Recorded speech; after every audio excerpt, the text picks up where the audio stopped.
Hello viewers, uh, welcome back to the sessions on marketing research. Today we are going to see the research process. So what are the various steps which goes into the research process or which are being followed by any researcher.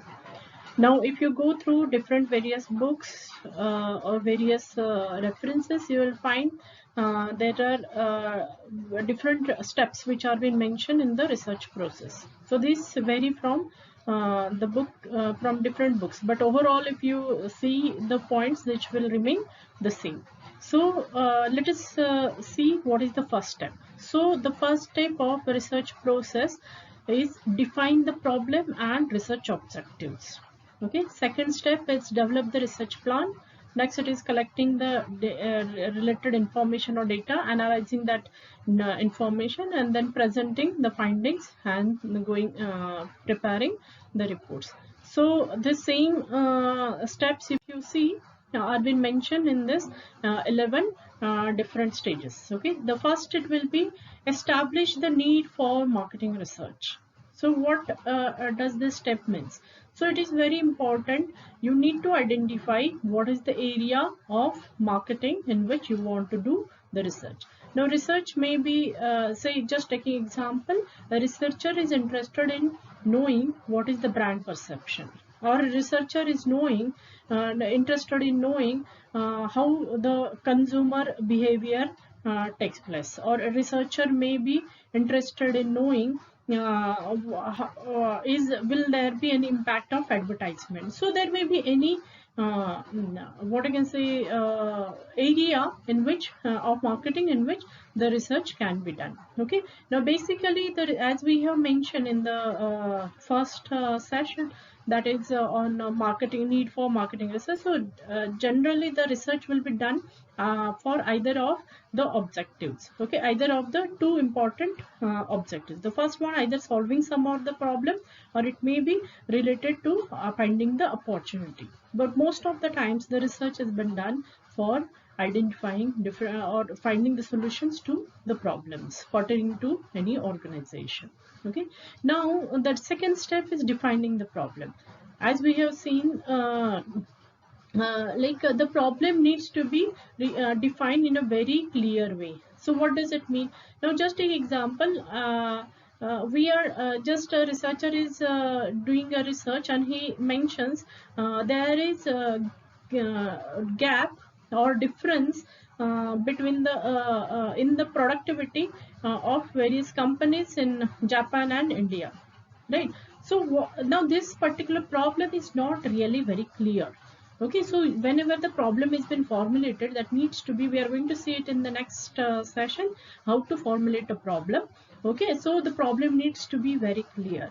Which productivity they are talking, productivity of what I can say, what type of employees, is it for blue collar employees, or is it for white collar employees, or is it related to particular sector, like only India or Japan, but India and Japan, so what type of industries they are taking into consideration, and what type of productivity they are talking about. So this needs to be really defined, in formulated in a very clear sentences. Okay, so problem statement needs to be framed very clearly, precisely, clearly, and it should be related to the topic of the research. Now next step for this marketing research, it is establishing the research objective. Now once you have identified your core area, once you have identified your sub area, once you have formulated the statements of those problems which you, as a researcher you are going to address, then it's very important that you should mention the objectives very clearly. Now in research it may be primary objectives as well as the secondary objectives. Okay, now just taking into consideration the what I can say, employee. Now just taking example, HR person is there and he wants to know, study, a researcher is there and he want to study, do a study on employee engagement. Now There may be simple primary objectives that to understand what is the existing employee engagement practices. Next, it is what will I like to suggest, critically evaluate these practices. The third objective may be related to giving some suggestions, or fourth objective may be related to establishing some models. Okay, so the objective needs to be defined very clearly. Now, once the objectives are cleared, once the problem statement is formulated, okay, then comes to the research design, or what we call it as research plan. Okay, now research design is basically a blueprint of how a researcher will be conducting his research. Now here basically there will be three important questions which will be answered in the research. Okay, the first is very important, is what type of research it is. Is it a descriptive research? Is it exploratory research, or is it causal research, or is it experimental research? So what type of research it is, so that needs to be mentioned. Next, it is how he is going to collect the data, that needs to be mentioned. And third one is what is the population and what will be the sample. Okay, so this needs to be, that is basically considering getting considered in the research design, or what we will call it is a blueprint, or it is a research plan. How the researcher will be approaching the respondents, how many respondents will be done, and whether there will be pilot study or not. So that all these questions will be needed to be addressed in determining the research design. Now, next it is identifying the information types and the sources. Now, as it has been mentioned, the data collection, identifying the data collection methods is very, very important before you start collecting the data. So, the data collection can be done either primary data and secondary data. Now, primary data may be through some structured or unstructured interviews, it may be through surveys, or it may be some focus group discussions. Secondary data, it may be from some books or some research papers, periodicals, or some newspapers, or some web sources. Okay, so these are the different methods of data collection. So how the researcher will be collecting the data, that planning for it is very, very important.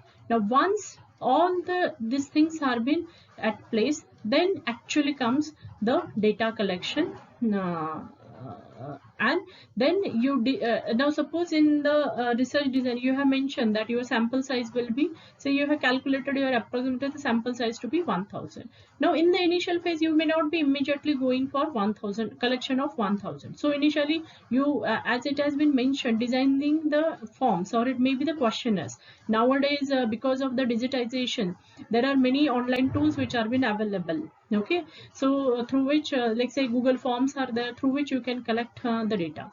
Old times, as this online tools were not available, so actually questionnaires are to be prepared in Word document, and these needs to be printed, and this needs to be circulated. But today it is possible to send it to many respondents through the online tools. Okay, like so now once you have identified the sample size, like say it may be 1000. Now suppose your total population is say 5 lakhs, and out of this you say you will be going for 1000 or 2000.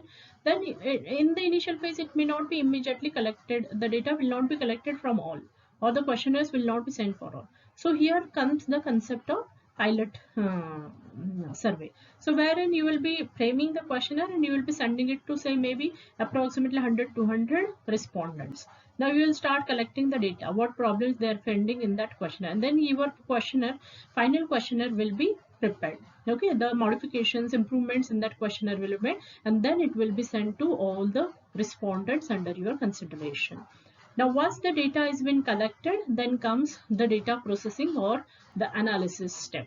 Now during data processing, you may nowadays there are a number of tools which are been available, and number of softwares are available. Taking say for example, MATLAB is there, SPSS is there, Excel is there.